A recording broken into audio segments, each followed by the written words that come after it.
하나님 말씀 보도록 하겠습니다. 마태복음 10장 1절부터 4절까지의 말씀입니다. 마태복음 10장 1절부터 4절까지의 말씀.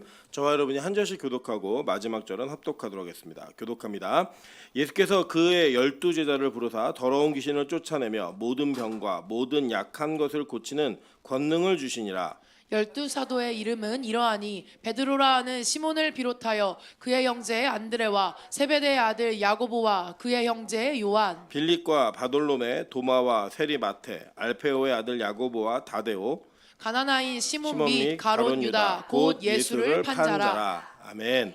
네, 우리 주변에 있는 분들에게 이렇게 한번 인사하도록 하겠습니다. 당신의 얼굴을 보는 것만큼 기쁜 일이 나에겐 없습니다.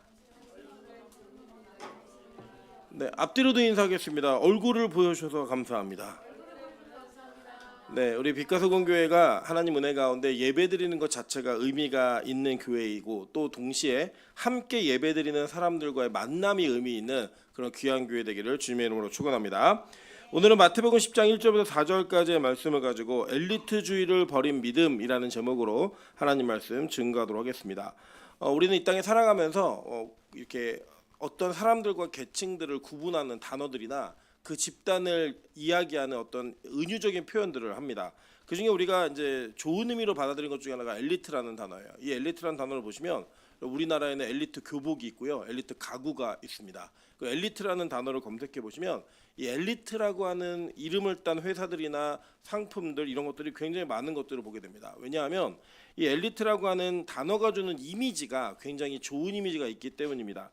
이 엘리트라는 단어는 사실은 이제 프랑스어인데 17세기의 귀족 봉건 사회에서의 귀족들 중에도 아주 특별하게 선택받은 자들이라고 하는 개념을 가지고 그 뜻을 가지고 이 단어가 사용되어졌습니다. 그리고 그 단어가 뭐 라틴어로 영어로 옮겨져서 그냥 엘리트라는 단어를 쓰게 되었는데 이 엘리트라는 단어 자체가 가지고 있는 이 이미지는 사실은 좋은 이미지로 많이 쓰이기도 하지만 엘리트주의 이렇게 얘기하면 이것은 사실은 긍정적인 의미보다는 좀 부정적인 의미로 쓰이는 경우가 사실 많이 있습니다. 특별히 우리는 이제 한국 사회의 요 근래의 경험들을 하면서 엘리트주의 즉 특권 의식을 가지고 있는 특별한 계층들이 얼마나 이 무도한 일들을 감행하고 있는지를 우리가 살펴보게 됩니다. 뭐 예를 들면 요 근래에 많이 이슈가 되었던 것 중에 하나가 이 검사들에 대한 한국 사회 평가들입니다. 뭐 그들이 가지고 있는 그 생각이나 마인드 그리고 그들이 가지고 있는 실제 법에 대한 테두리를 벗어나는 일들을 쭉 바라보면 야, 저 사람들 진짜 법을 다루는 사람들이 맞나라는 생각이 들 정도로 놀라운 일들이 벌어집니다. 뭐 예를 들자면 뭐 어떤 검사는 자기가 조사받는 중에 자기 핸드폰 비밀번호를 풀지 않고 그냥 그것을 그대로 두는 일들을 합니다. 여러분 이제 그걸 본 범죄자들이 뭘 하겠어요? 저도 이제 제가 뭐 그럴 리가 없어야겠지만 만약에 잡혀가면 저도 비밀번호 얘기 안 할랍니다. 예, 잡혀가서 뭐 비밀번호 대 그러면 얘기 안 할 거예요. 이유는 뭐냐? 그렇게 하는 것들이 실제로 잘 아는 사람들이 가지고 있는 생각이 그리고 그들이 법을 잘 알고 법을 준수해야만 하는 이런 일들이 이루어지지 않을 때 느끼는 국민들의 분노감이 있다는 거예요. 요 근래에도 이 대통령이 지금 직무 정지가 됐죠. 직무 정지가 됐는데 뭐 어떤 근거다 이런 거는 뭐 진영 논리를 갖고 얘기하니까 다 떠나서 아니 구속영장이 발부됐으면 가야 될 거 아니에요. 그 저기 뭐 오라 그러면 오고 조사받으러 오면 가야 될 거 아니에요.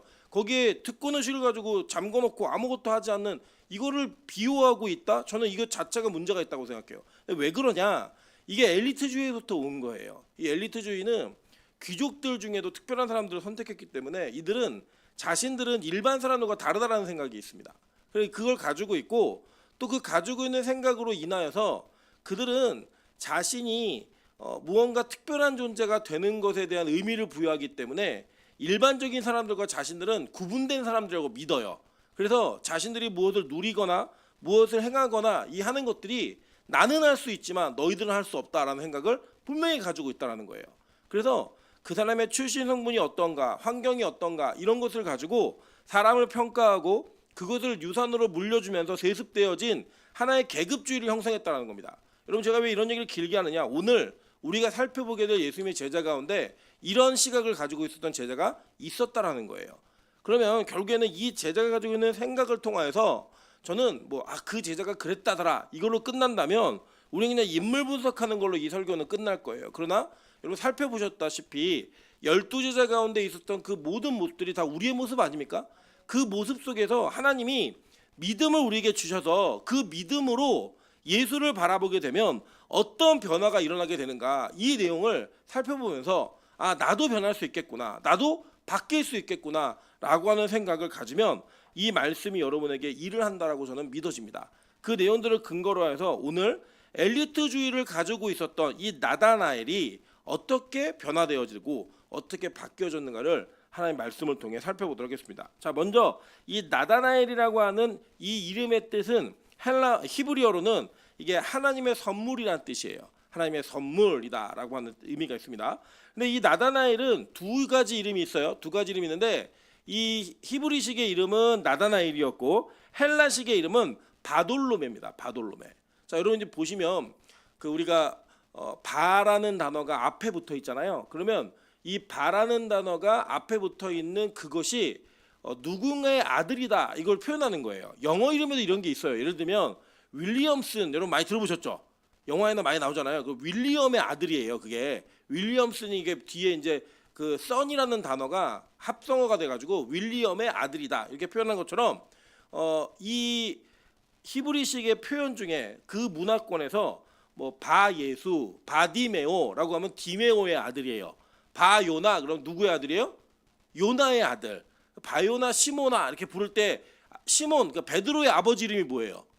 요나예요. 요한, 요나. 이런 이름들이 바라는 이름이 앞에 붙으면은 그게 누구의 아들인가를 표현하는 겁니다. 그래서 바돌로메는 톨마이의 아들이라는 뜻이에요. 예. 이 톨마이라고 하는 단어가 가지고 있는 사람이 뭐 경작하다, 뭐 농사짓다 이런 뜻이거든요. 그러니까 농사짓는 자의 아들 이런 뜻이에요. 그러니까 그런 의미들로 가지고 있는 겁니다. 예를 들면 우리 스미스 그러면 대장장이의 아들이잖아요. 그런 어떤 영어식의 의미가 있듯이 이 헬라와 히브리 단어에도 그런 의미가 있었다라는 거예요. 그 중에 이제 나다나엘이라고 하는 이 사람이 어떻게 예수님을 만나게 되는가 성경에 기록되어진 내용 한번 살펴보겠습니다. 요한복음 1장 45절부터 51절이에요. 빌립이 나다나엘을 찾아 이르되 모세가 율법에 기록하였고 여러 선지자가 기록한 그 일을 우리가 만났으니 요셉의 아들 나사렛 예수니라. 나다나엘이 이르되 나사렛에서 무슨 선한 것이 날 수 있느냐. 빌립이 이르되 와서 보라 하니라. 예수께서 나다나엘이 자기에게 오는 것을 보시고 그를 가리켜 이르시되 보라 이는 참으로 이스라엘 사람이라 그 속에 간사한 것이 없도다. 나다나엘이 이르되 어떻게 나를 아시나이까. 예수께서 대답하여 이르시되 빌립이 너를 부르기 전에 내가 무화과나무 아래에 있을 때에 보았노라. 나다나엘이 대답하되 라삐여 당신은 하나님의 아들이시오 당신은 이스라엘의 임금이로소이다. 예수께서 대답하여 이르시되 내가 너를 무화과나무 아래에서 보았다 하므로 믿느냐. 이보다 더 큰 일을 보리라. 또 이르시되 진실로 진실로 너에게 이르노니 하늘이 열리고 하나님의 사자들이 인자 위에 오르락내리락 하는 것을 보리라 하시니라 라고 얘기했어요.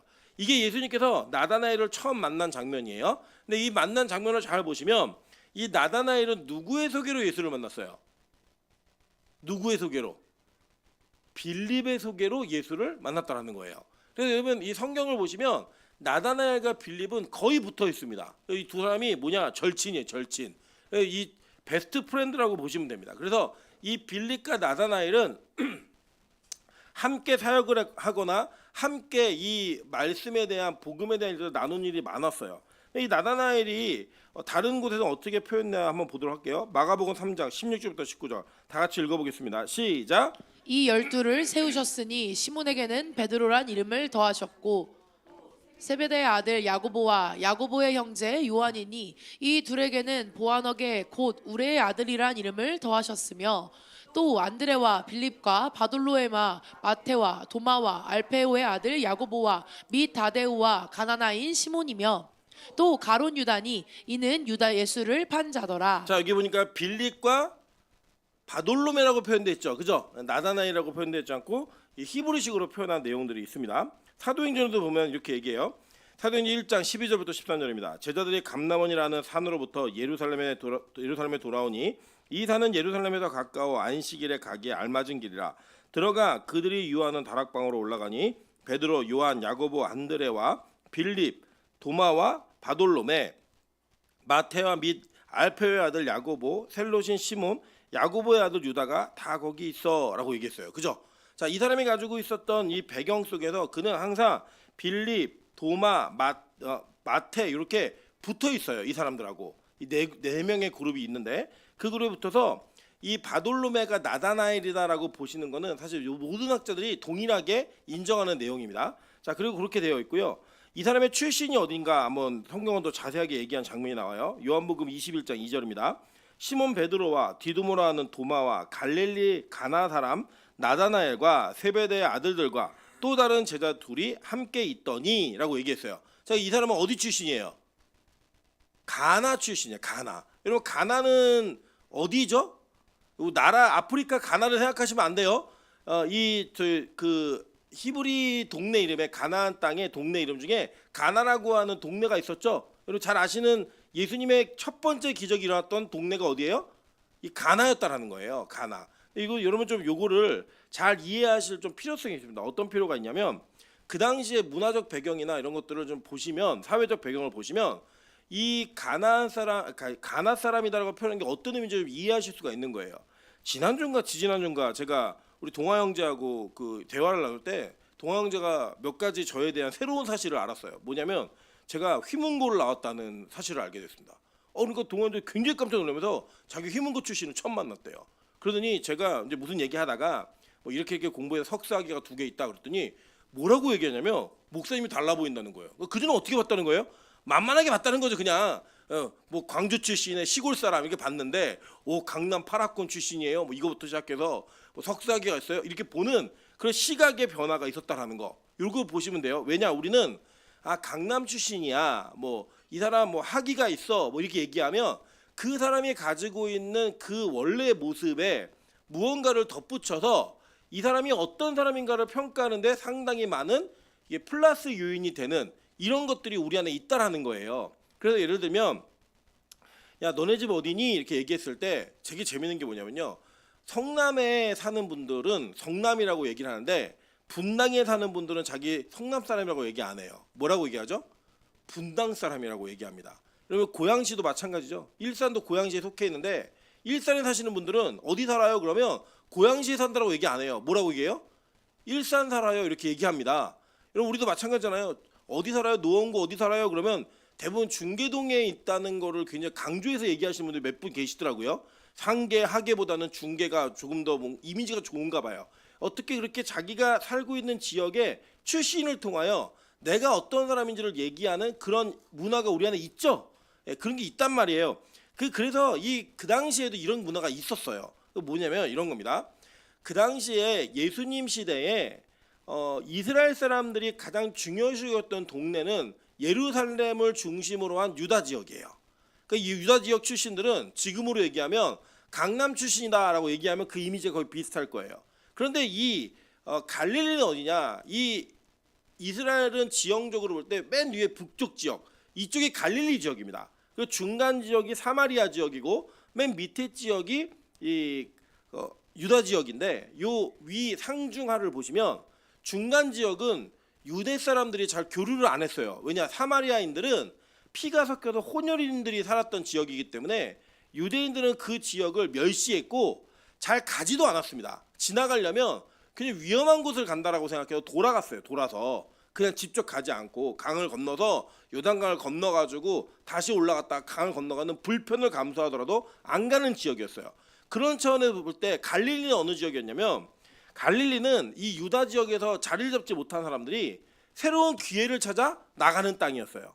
이 지역은 이제 막 개발하는 지역이었고 볼모지 같은 지역의 이미지가 있었습니다. 그래서 이 땅에 대한 이미지를 가지고 있었던 그 사람들은 갈릴리 지역 출신이야 라고 얘기하면 못 사는 동네, 이제 뭐 별거 가진 거 없고 이제 뭐 출발하는 그런 사람들, 이런 이미지가 있는 거예요. 갈릴리 지역 자체가. 그 중에서도 이 갈릴리라고 하는 지역은 그나마 교통의 요충지였습니다. 그런데 이 갈릴리 지역의 그 나사렛 지역이 그런 요충지였는데 지금 여기 말하고 있는 나다나엘은 어디 출신이라고 얘기했어요? 가나 출신이라고 했죠.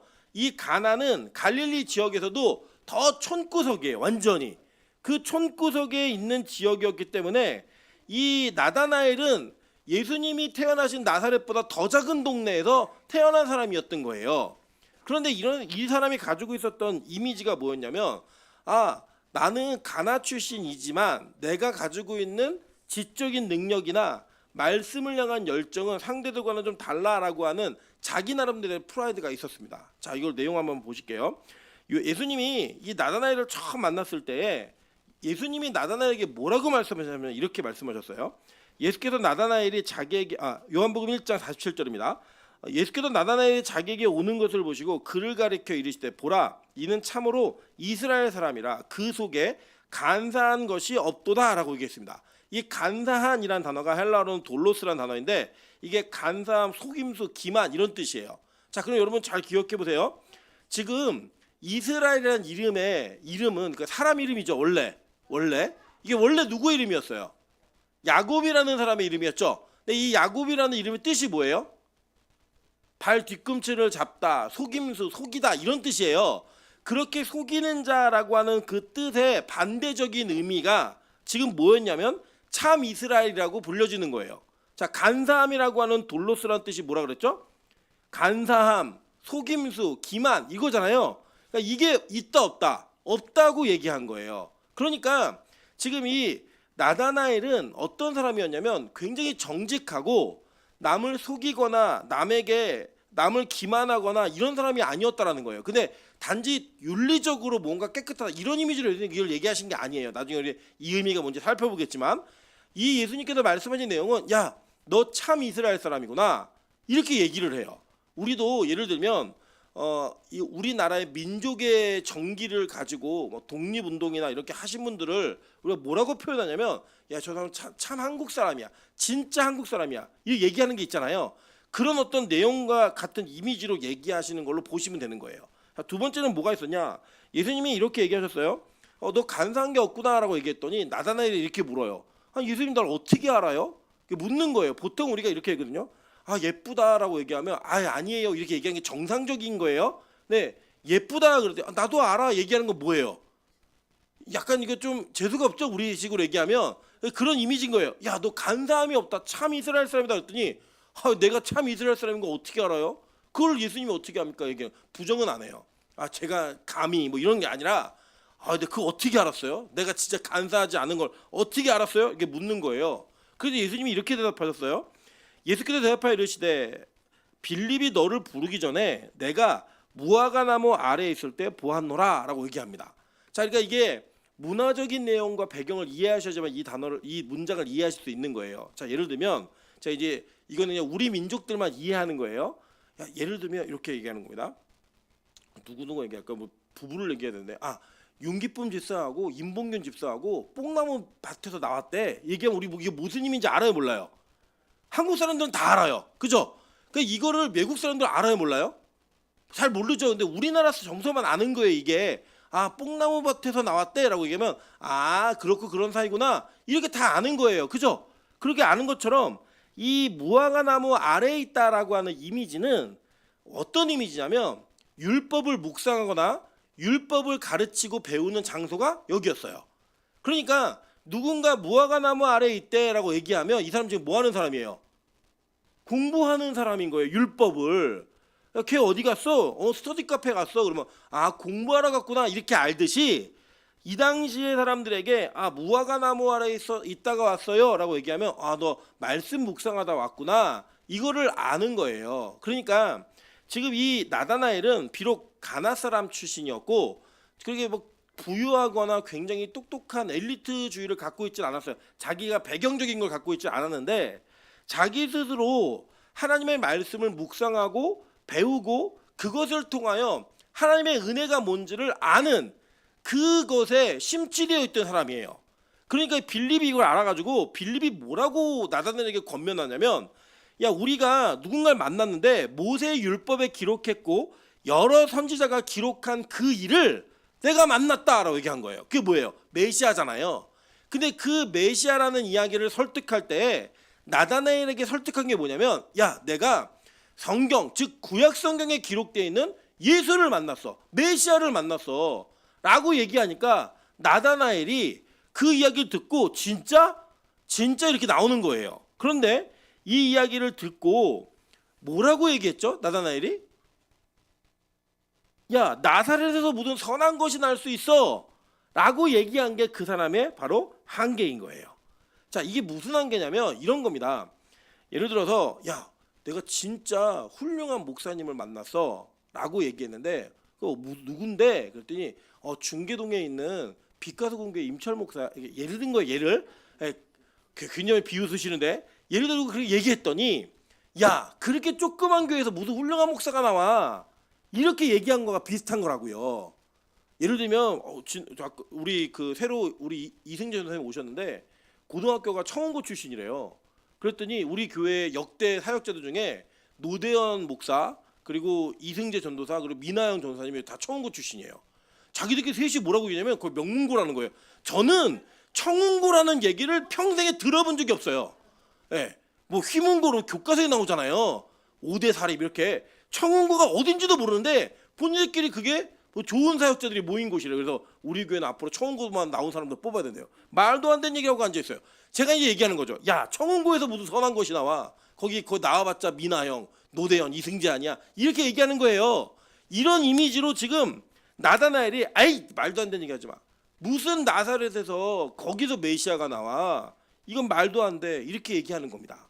자, 그러니까 잘 보시면 성경에는 예수에 대한 그러니까 메시아에 대한 예언이 있어요. 근데 그 출신과 그가 가지고 있는 배경이 어떤지에 대한 내용들도 얘기하고 있더라는 거예요. 한번 볼까요? 미가서 5장 2절이에요. 베들레헴 에브라다야 너는 유다 족속 중에 작을지라도 이스라엘을 다스릴 자가 내게서 나올 것이라 너 그의 근본은 상고에 영원히 있느니라 라고 얘기했어요. 자 그렇게 얘기하니까 지금 이 미가의 예언을 바돌로메 즉 나다나엘은 알고서 깨닫고서도 그거를 인정하기가 쉽지가 않았던 거예요. 왜냐하면 예수님이 태어나시는 곳은 자기들이 생각했을 때 메시아는 우리가 볼 때 우리의 기준에 화려함으로 와야 되는 거예요.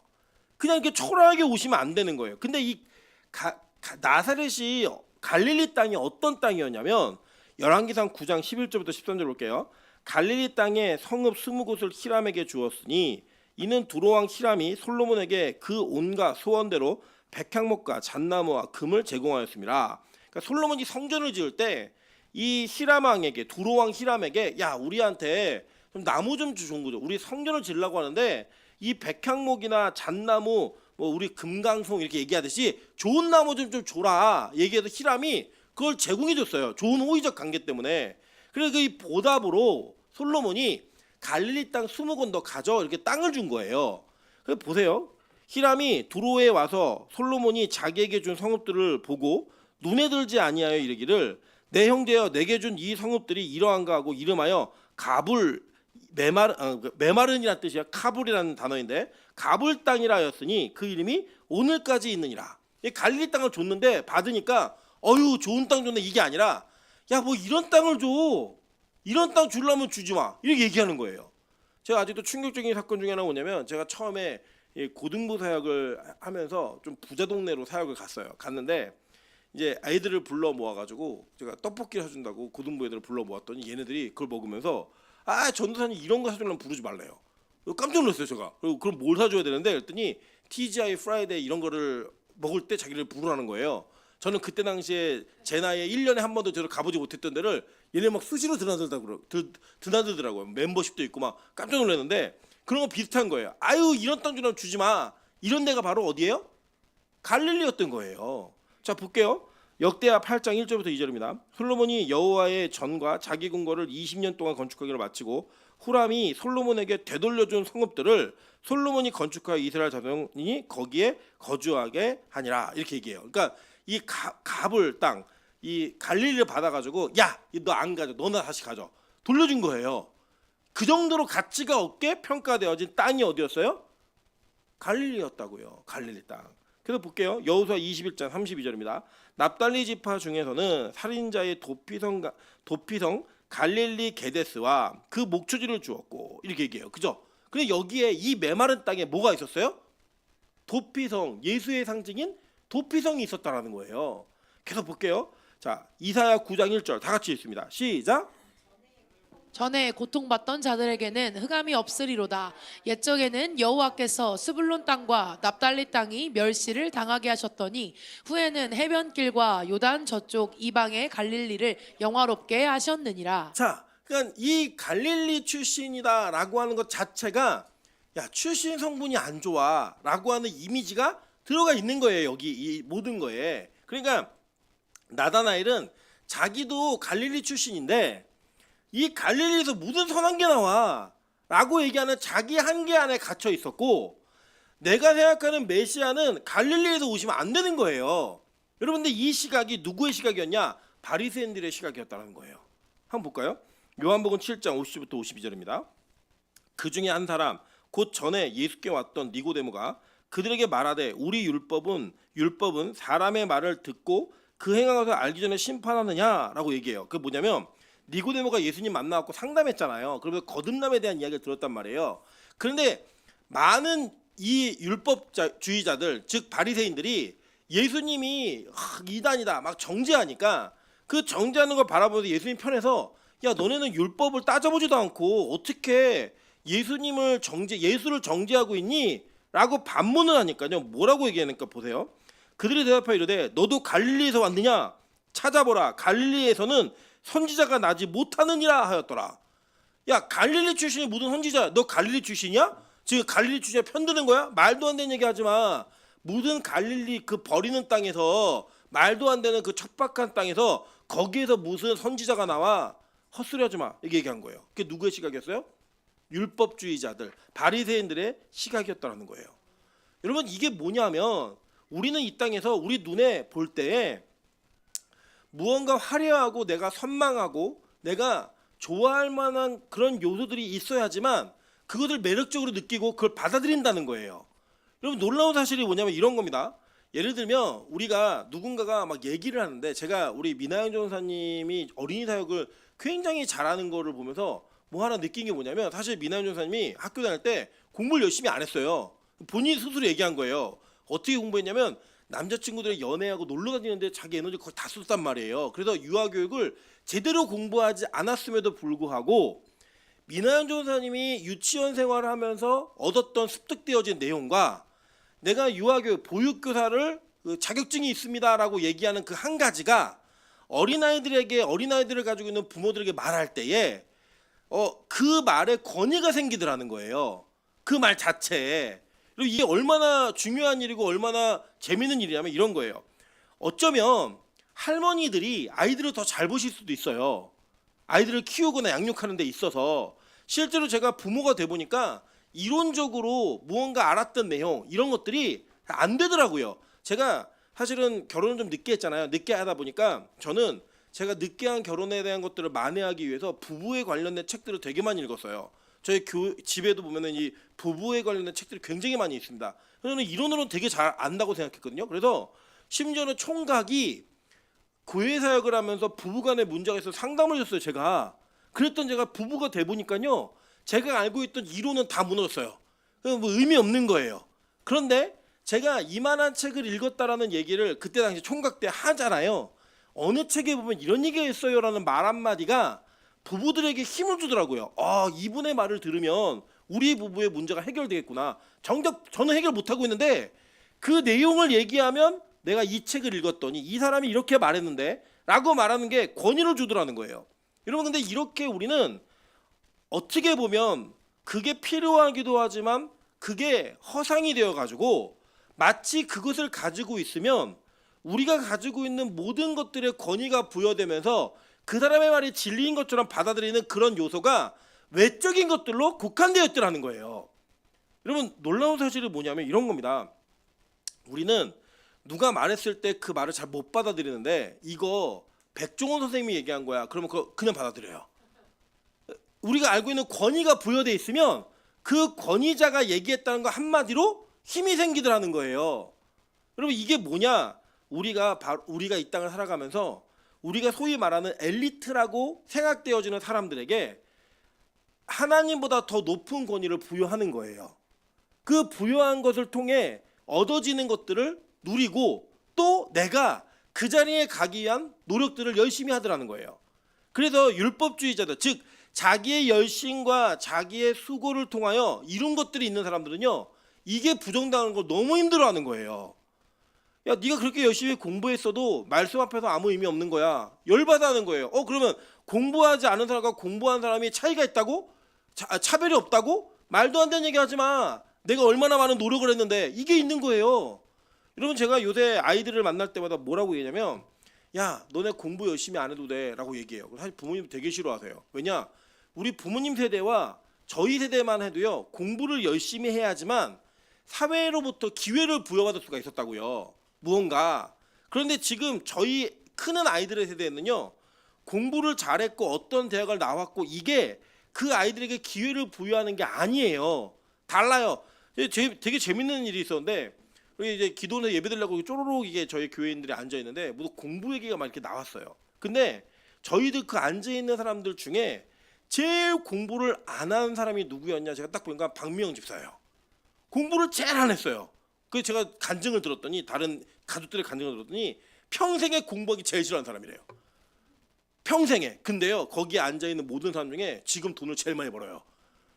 그래서 저는 석사를 2개나 했는데 박미영 집사의 반도 못 벌어요. 와, 이게 말이 되냐? 여러분, 이게 이 땅에서 우리가 가지고 있는 허상이 무엇인지 보여주는 거예요. 그래서 제가 아이들한테, 야, 너네 공부 열심히 안 해도 돼. 하고 싶은 일을 찾으면 돼.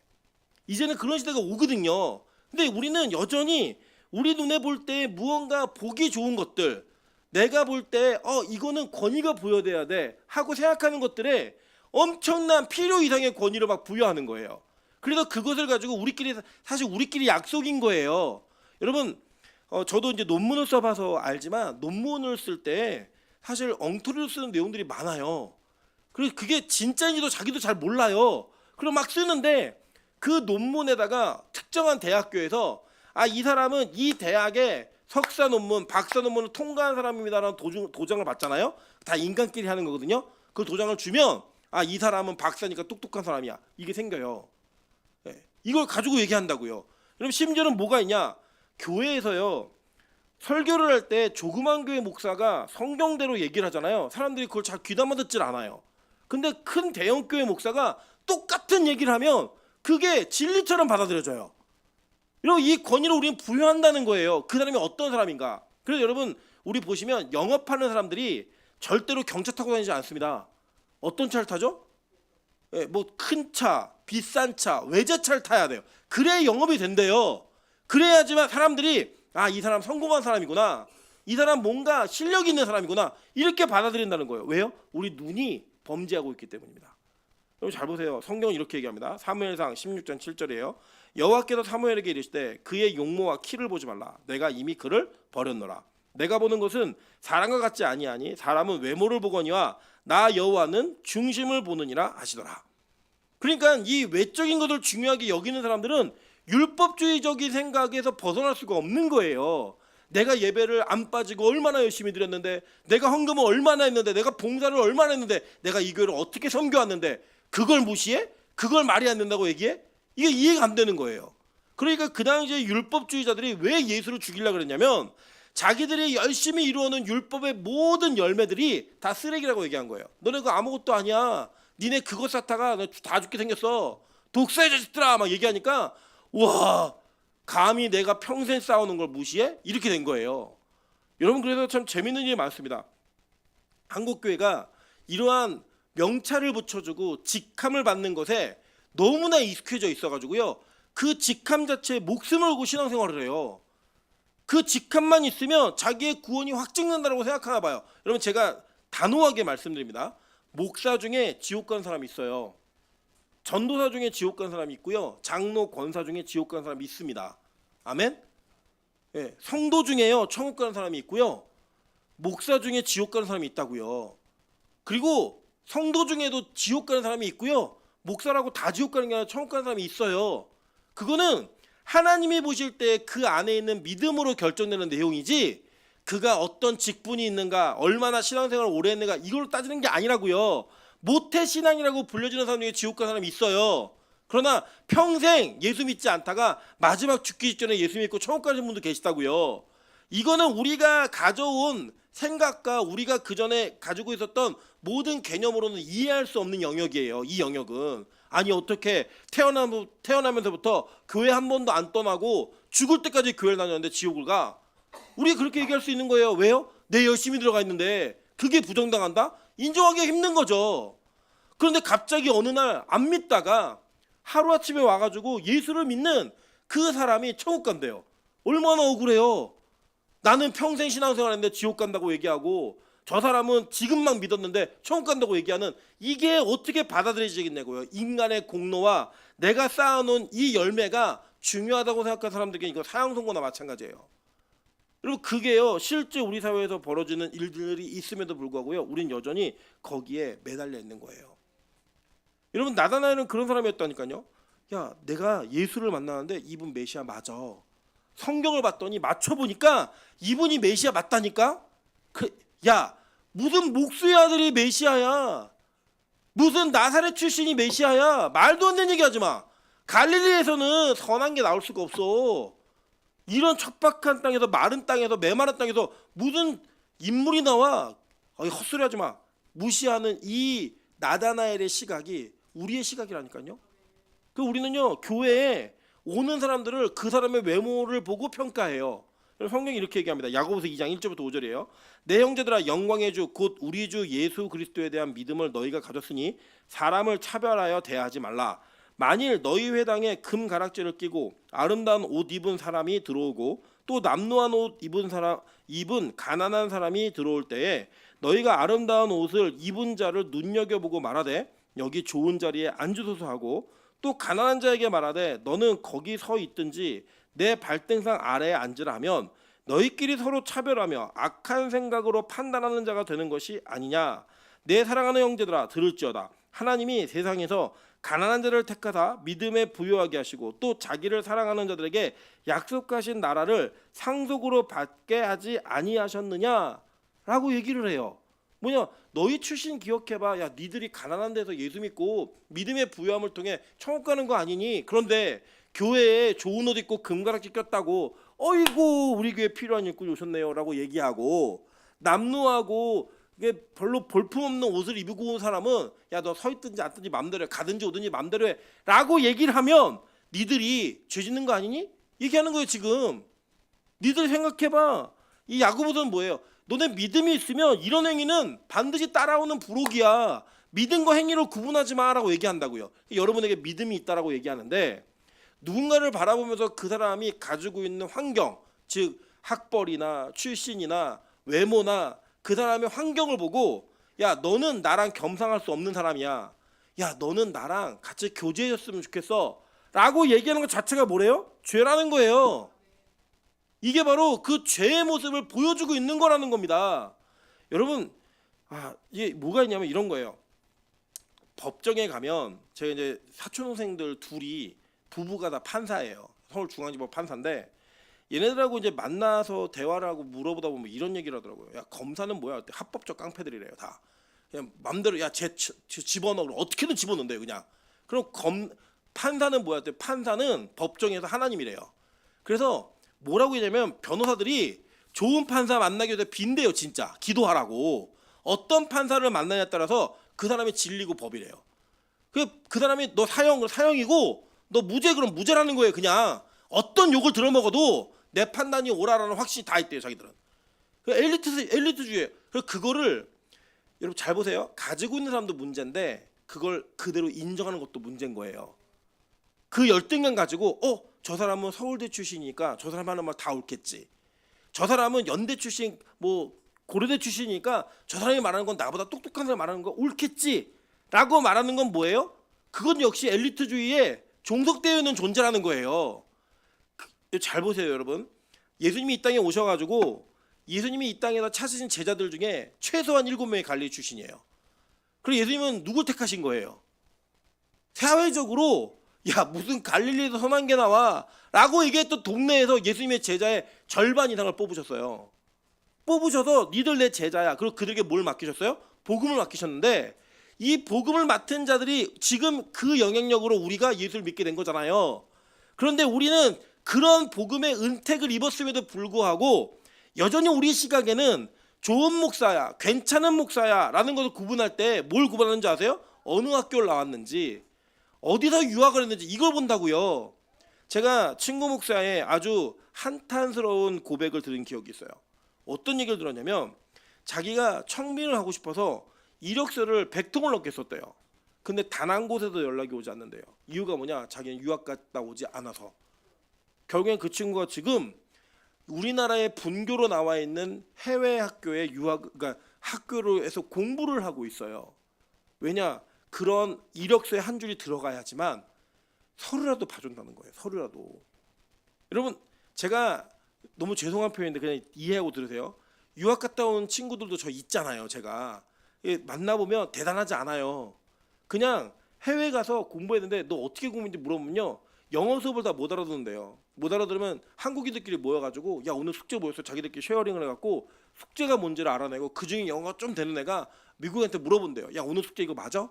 맞아. 그러면 그거를 그냥 안 되는 영어를 갖다 막 써갖고 번역기 돌리고만 해서 낸대요. 그리고 그거를 학교에 가면 수정해 주는 데가 있대요. 다 첨삭해주고 이건 빼야 돼, 이건 넣어야 돼, 여기는 이 표현 잘못했어, 다 해준대요. 그걸 받아가지고 그 무료 서비스에 그냥 뭐냐, 야 얘는 말을 못하고 글을 못 읽는 애니까 도와줘, 학교에서 좀 이렇게 도와줘가지고 그걸 갖다 낸 거예요. 그리고 학위 받아온 거예요. 물론 가서 열심히 죽으라고 공부하신 분들도 계세요. 저는 그분들까지 다 폄하하는 건 아니에요. 그러니까 제가 말씀드린 건 뭐냐면 우리가 바라보는 시각에 어떤 문제가 있는지 바라보는 거예요. 근데 우리는 그냥 거기서 공부하고 왔다 그러면 오 대단한 사람 이렇게 여긴다는 거예요. 우리 교회 목사님 미국에서 유학 가고 왔어. 여러분 그 사람을 뽑은 그 생각은 뭐예요? 아 다른 건 필요 없어. 뭐 영혼 사랑 얼마나 사랑하는지, 기도 얼마나 하는지, 성경을 얼마나 아는지 아무 소용 없고 그분이 가운 입으면 3줄 다느냐 2줄 다느냐 이게 그 사람을 평가하는 기준이 되어 있는 이 세대. 그게 바로 누구의 모습이었던 거예요? 나다나엘과 같은 모습이었던 거예요. 여러분 제자에게 그런 모습이 있었다는 겁니다. 고린도후서 10장 7절에 이렇게 얘기합니다. 너희는 외모만 보는도다. 만일 사람이 자기가 그리스도에게 속한 줄을 믿을진데 자기가 그리스도에게 속한 것 같이 우리도 그러한 줄을 자기 속으로 다시 생각할 것이라 라고 얘기했어요. 우리가 뭐만 본대요? 외모만 본다는 거예요. 외모만. 여러분 이런 것들은 우리가 참 우리 청년들 사이에도 많이 있죠. 제가 청년들 특히 남자들에게 야 내가 여자 소개받으려 그러면 제일 먼저 묻는 게 예뻐요 이거예요. 다른 거 안 물어요. 예뻐요? 이거 딱 하나 물어요. 뭐요? 외모만 보는 거예요. 성격이 어때요? 신앙이 어때요? 아무 소용 없어요. 예뻐요? 안 예뻐요? 예뻐요. 이거 물어요. 네. 여자분들은 뭘 주로 얘기하냐? 뭐 다양한 걸 얘기하는데 뭐 성격 다 얘기하는데 결국엔 뭐냐? 얼마 가지고 있어요? 집 있어요? 차 있어요? 이런 수준으로 사람을 선택하더라는 거예요. 다 그렇다는 게 아니라 보편적으로. 왜 그러느냐? 외형적으로 갖춰져 있는 것들에 집중되어 있으니까 그거 외에는 다른 게 보이지가 않는 거예요. 그게 모든 걸 평가하는 기준이 된 거예요. 그러니까 뭐예요? 착한 여자, 예쁜 여자는 착한 여자, 돈 많은 남자는 착한 남자, 좋은 남자, 이런 공식이 형성되어져 있어요. 그냥 이게 여러분 며느리를 보거나 사위를 보거나 이런 시각도 똑같은 시각 아니에요. 정말 이 사람 돈 많네, 이 사람 뭐가 잘생겼네, 예쁘네, 아이고 우리 며느리 잘 얻었다, 우리 사위 잘 얻었다, 이렇게 얘기하는 게 우리 시각 아니에요? 그게 바로 우리가 가지고 있는 아주 전형적인 나다나엘의 시각인 거예요. 그냥 뭐예요? 아 상대를 바라보는 눈이 거기에 종속돼 있으면 내가 가난하고 어렵다고 해서 난 엘리트주의가 없는 게 아니에요. 그런 사람들을 선망하고 그런 사람들 말하면 위축되고 이게 뭐예요? 엘리트주의. 거기에 종속되어 있는 거예요. 그냥. 여러분 이게 뭐냐면 우리의 눈이 바뀌어지지 않으면 그 눈이 가지고 있는 그 범죄함 때문에 진짜 봐야 될 것을 못 보는 거예요. 못 보는 거예요. 여러분 아주 재밌는 표현이 있어요. 올리비아 하세라는 유명한 여자 배우가 있죠. 이 여자 배우가 제가 보니까 젊었을 시절에 보니까요 되게 예쁘게 생겼어요. 진짜 이 되게 예쁘게 생긴 배우가 남자를 만나서 결혼을 합니다. 근데 세상 사람들이 기대했던 결혼이 아니에요. 이렇게 예쁜 여자 누굴 만날까? 근데 이 여자가 인터뷰를 하는데 뭐라고 인터뷰했냐면 자기가 왜 네 남편을 결혼하게 되느냐, 자기가 대화를 나누면서 마지막에 물어본대요. 내 눈동자 색깔이 뭐였는지 아냐고. 그럼 그걸 대답하는 남자가 없었대요. 뭐냐면 너무 예쁘니까 예쁜 것만 본 거예요. 자기 눈을 보고 대화하지 않은 거예요. 근데 자기 눈동자의 색깔을 정확하게 맞춘 첫 번째 남자가 자기 남편이 된 거예요. 네. 뭐냐? 사람의 진짜 봐줘야 될 부분, 나를 좀 객관적으로 봐줬으면 좋겠는데? 라고 얘기하는 것. 이거를 표현해준 사람에게 아, 이 사람은 진심으로 나를 좋아하는 사람이구나, 이거 느꼈다는 거예요. 제가 아는 어떤 형제가 차도 막 명품 타고 다니고 온몸 명품을 휘두르고 있어요. 근데 뭐라고 했냐면 진짜 정신이 제대로 박힌 여자를 만나고 싶대요. 제가 이렇게 얘기했어요. 야, 네가 외적으로 그러고 다니는데 어떻게 정신이 제대로 박힌 여자가 널 보겠니? 다 네 차 보고 옷 보고 널 만나겠지. 그런데 그런 애들이 정신이 제대로 박혀 있을까?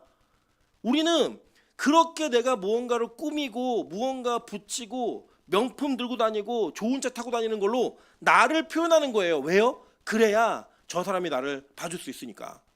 그런 시각이 누구에게 있었다? 예수인 제자 나다나엘이 제자가 되기 전에 이런 시각이 있었던 거예요. 그러니까 예수님을 제대로 못 보는 거죠. 그러면 기복주의가 왜 나와요? 왜 예수 믿으면 잘 살고 복 받고 세상에서 잘 된다고 왜 믿어요? 그렇게 가르친 거예요. 교회가 그런 예수를 만들어낸 거예요. 없는 분을. 성경의 예수를 뭐라고 얘기하는지 한번 볼게요. 이사야 53장 2절부터 3절입니다. 오타예요. 이사야 53장 2절부터 3절. 그는 주 앞에서 자라나기를 연한 순 같고 마른 땅에서 나온 뿌리 같아서 고운 모양도 없고 풍채도 없은즉 우리가 보기에 흠모할 만한 것이 만한 아름다운 것이 없도다. 그는 멸시를 받아 사람들에게 버림받았으며 강고를 많이 겪었으며 질고를 아는 자라. 마치 사람들이 그에게서 얼굴을 가리는 것 같이 멸시를 당하였고 우리도 그를 귀히 여기지 아니하였도다 라고 얘기해요. 그러니까 예수님의 원래 모습은 어떤 모습이에요? 예수님 만나면 우와 진짜 잘생겼다 이런 분이었을까요? 아니었다고요. 여러분 실제로 우리가 많은 성화에 그려지고 있는 이 예수님의 모습은 미국의 화가인 셔먼이라는 사람이 창작으로 그려낸 거예요. 예수님 보면 막 그 레니게이드처럼 머리 막 길게 하고 다니잖아요. 그런 머리 멋있죠, 여러분? 저도 그렇게 하고 싶어요. 꿈인데 막 머리를 길러가지고 이렇게 하면 얼마나 멋있어요. 그리고 예수님이 얘기하는 거예요. 뭐 복이 심령이 가난한 자는 복이 있나니 얼마나 은혜가 되겠어요. 근데 그런 분이 아니셨다는 거예요. 성경의 내용을 보면 예수님이 말을 하고 있는데 예수님의 모습을 보면 야, 저 인간이 메시아라고? 저런 존재가 메시아야? 아, 나 안 믿을래. 이런 게 예수님이었어요. 여러분 교회는 원래 그런 곳이라고요. 많은 사람들이 세상의 화려함과 세상이 가지고 있는 이 성공적인 기복적인 내용들을 바라보고 기대하고 교회로 오면 실망할 수밖에 없는 곳이 교회여야 돼요. 이게 예수님이야? 이게 성경이야? 이게 구원이야? 이게 정상적인 거라고요. 왜요? 우리는 아담과 하와가 눈으로 범죄했던 그 범죄를 그대로 답습하고 있기 때문이에요. 아담과 하와가 어떻게 범죄했어요? 창세기 3장 4절부터 7절입니다. 뱀이 여자에게 이르되 너희가 결코 죽지 아니하리라. 너희가 그것을 먹는 날에는 너희 눈이 밝아져 하나님과 같이 되어 선악을 알 줄 하나님이 아심이니라. 여자가 그 나무를 본즉 먹음직도 하고 보암직도 하고 지혜롭게 할 만큼 탐스럽기도 한 나무인지라. 여자가 그 열매를 따먹고 자기와 함께 있는 남편에게도 주매 그도 먹은지라. 이에 그들의 눈이 밝아져 자기들이 벗은 줄을 알고 무화과 나무 잎을 엮어 치마로 삼았더라. 여러분 선악과를 따먹고 뭐가 좋은지 나쁜지 판단한 인간에게 처음 느낀 감정이 뭔지 아세요? 부끄러움이에요. 아 부끄러워. 아 부끄러워. 저 사람은 저렇게 재산이 많은데 나는 빚만 있어. 아 부끄러워. 저 사람은 저렇게 공부를 열심히 해서 학위가 몇 개씩 있는데 아 나는 그거 못 없어. 아 부끄러워. 아니 저 사람은 저렇게 잘생기고 예쁘게 생겼는데 나는 외모가 이게 뭐야? 아 부끄러워. 나도 성형해야지. 이게 뭐예요? 선악과 따먹은 인간들의 모습이라고요. 그 시각으로 우리는 여전히 기독교를 하나님을 바라보고 있는 거예요. 그래서 세상에서 잘된 사람들 소위 말하는 세상에 가지만한 거 다 갖고 있는 사람들 부러운 거예요. 아 나도 저거 갖고 싶다. 나는 없네. 부끄러워.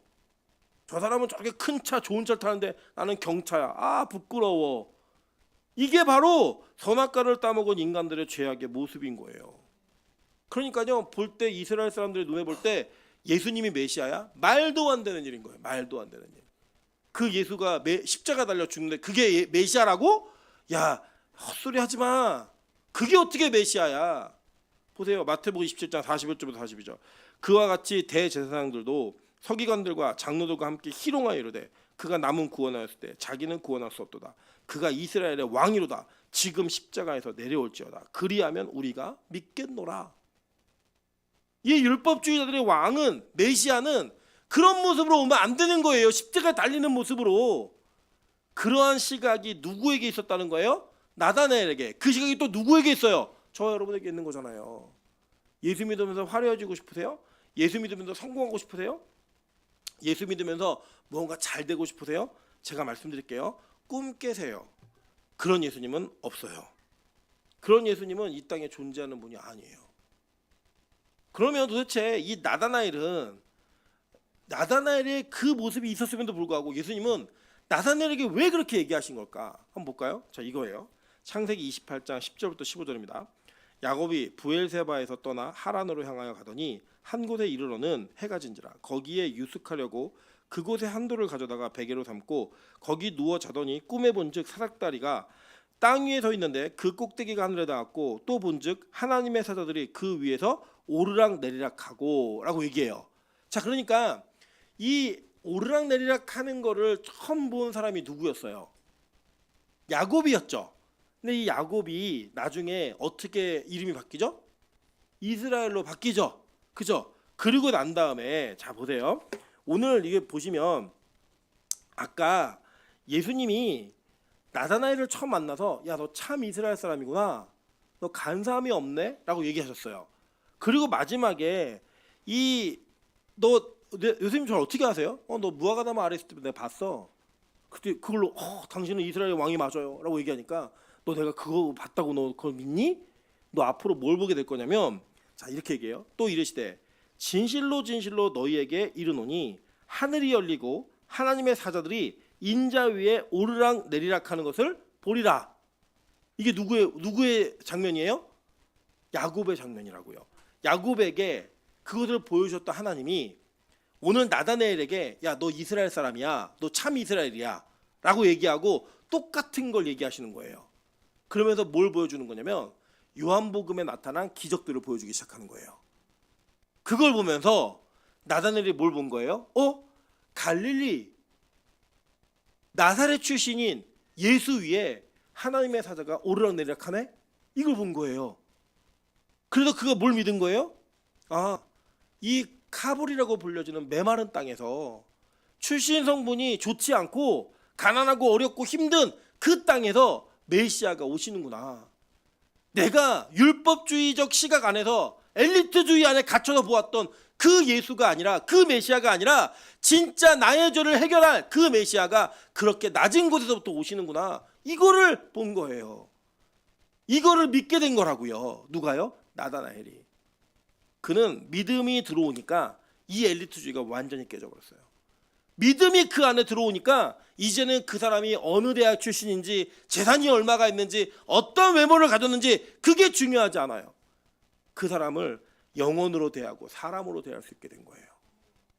여러분 그게 바로 이 믿음이 들어오면 바뀌는 제자의 모습이었어요. 그러면 저와 여러분에게는 진짜 믿음이 있는가 한번 확인해 보시자는 거예요.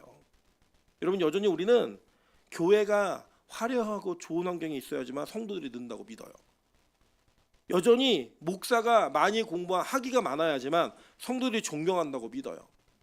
여전히 내가 외모적으로 탁월해야지만 남들이 날 존중할 거라고 믿는 거예요. 거기에 매여 사는 거예요. 그러니까 우울증이 오고요. 그러니까 그 사랑받지 못하는 감정들을 남에게 막 히스테리처럼 막 푸는 거예요. 나 좀 사랑해줘. 나 좀 봐줘. 나 이렇게 예쁘게 꾸몄잖아. 나 이렇게 많은 돈을 가졌잖아. 나 이렇게 좋은 공부를 많이 했잖아. 나 좋은 학교 나왔어. 나 좀 봐줘 제발. 그 몸부림과 그 절규를 우리는 이 땅에서 외치며 살아가는 거예요. 그러니까 여러분 이 땅에서 다 그거 자랑하고 다니는 거죠. 애들이 왜 학교 이름이 붙은 과 잠바를 입고 다니겠어요? 나 여기 출신이야. 네가 나를 볼 때 이 잠바를 통해 나를 봐야 돼? 왜 사람들이 명품을 두르고 다니겠어요? 네가 나를 볼 때 나를 그냥 사람으로 보면 안 돼. 나는 이런 명품을 갖고 있는 사람이야. 왜 자기들끼리 단지를 구분하고 그 단지 안으로 다른 이들이 못 들어오게 하겠어요? 야, 니들이 못 들어오는 그런 곳에 나는 살고 있는 인간이니까 이 건물을 통해 나를 봐.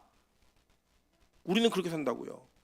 그런데 거기에 믿음이 들어오면 그게 무너지는 거예요. 여러분 교회만큼 이상한 공동체가 없어요. 왜 이상한 공동체가 없냐면 대부분의 커뮤니티 공동체는요. 비슷한 사람끼리 비슷한 조건을 가지고 있는 사람끼리 만나요. 그 여러분 강남에 있는 부모들은 아이들이 조리원에서부터 같이 그 아이들을 묶어놔요. 왜 묶어놓죠? 야, 우리는 강남 출신이야. 그리고 우리는 있는 집 자녀들이니까 이 2박 3일 일주일 보름 있는데 5천만 원, 1억 이렇게 드는 이 산후조리원 출신끼리 묶어서 너희들 평생 같이 가야 된다? 이거 묶어주는 거예요. 그러면 자기들끼리 카르텔을 형성하는 거죠. 자기들끼리 다 장관에 먹고 대통령에 먹고 다 하는 거예요 그걸. 그러니까 거기에 누가 다른 사람이 들어오는 걸 못 보는 거예요. 우리 사회가 그랬잖아요. 왜 여러분 노무현 대통령이 왜 무시받았죠? 검정고시 출신이라. 검사들이 묻잖아요. 너 학번이 몇 번이야? 여러분 이게 말이 됩니까? 다 알면서? 그게 뭐예요? 야, 너 대학교 못 나왔지? 너 대학교 못 나온 사람이잖아. 이걸 얘기하는 거예요. 그럼 그게 우리 안에 없다고요? 여러분 여전히 있잖아요. 믿음이 들어오지 않으면 우리 이거 볼게요. 믿음이 들어와야지만 이게 무너진다고요. 믿음이 들어오면 이거 아무것도 아니네. 왜 우리가 그걸 가지고 살지? 왜 그 시각에 매여 살지? 왜 이 땅의 사람들이 정해놓은 그러한 조건들을 받아들이며 살지? 이거 아니잖아. 누가 그랬어요? 나다나엘이 그게 완전 무너진 거예요.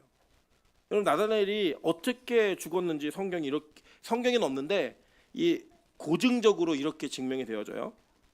나다나엘은 예수님이 돌아가시고 부활하시고 승천하신 이후에 소아시아, 지금의 터키죠. 그리고 페르시아, 인도, 아르메니아까지 복음을 전하러 다녔어요. 그는 화려한 지역이 아니라 소외된 지역으로 복음을 전하러 다녔어요. 안 맞는 거예요 이 사람에게는. 여러분 그 예수님 시대 당시에는요 지중해가 세계 문명의 중심지였어요. 그런데 그 지중해를 벗어나서 인도까지 가서 복음을 전하고요. 이 사람은 아르메니아 지역에서 복음을 전하다가 어떻게 죽었냐면 산채로 사로잡혀가지고요 모든 가죽을 다 벗겼어요. 그리고 그를 십자가에 못 박아서 십자가에서 순교했다라고 전승이 전해져 옵니다. 그러니까 화려한 엘리트주의자였던 나다나엘이 진짜 믿음이 들어오니까 제자들 중에서도 가장 처참한 죽음을 맞이하는 가장 낮은 자의 모습으로 이 땅의 생명을 마감합니다.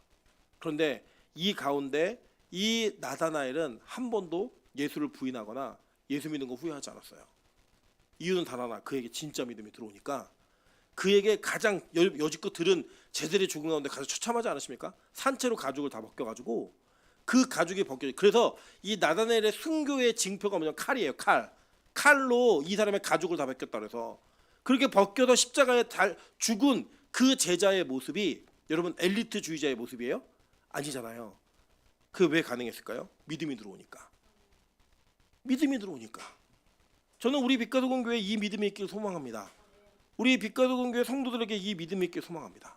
저는요 되게 부러워요. 뭐가 진짜 제자들이 부럽냐면 제가 제자들을 한 사람 한 사람 보면서 야, 이 제자들의 모습이 우리와 별로 다르지 않네? 나도 그 비슷한 시각을 가지고 있네. 그런데 그들에게 진짜 믿음이 들어오니까 그들의 인생이 완전히 바뀌었잖아요.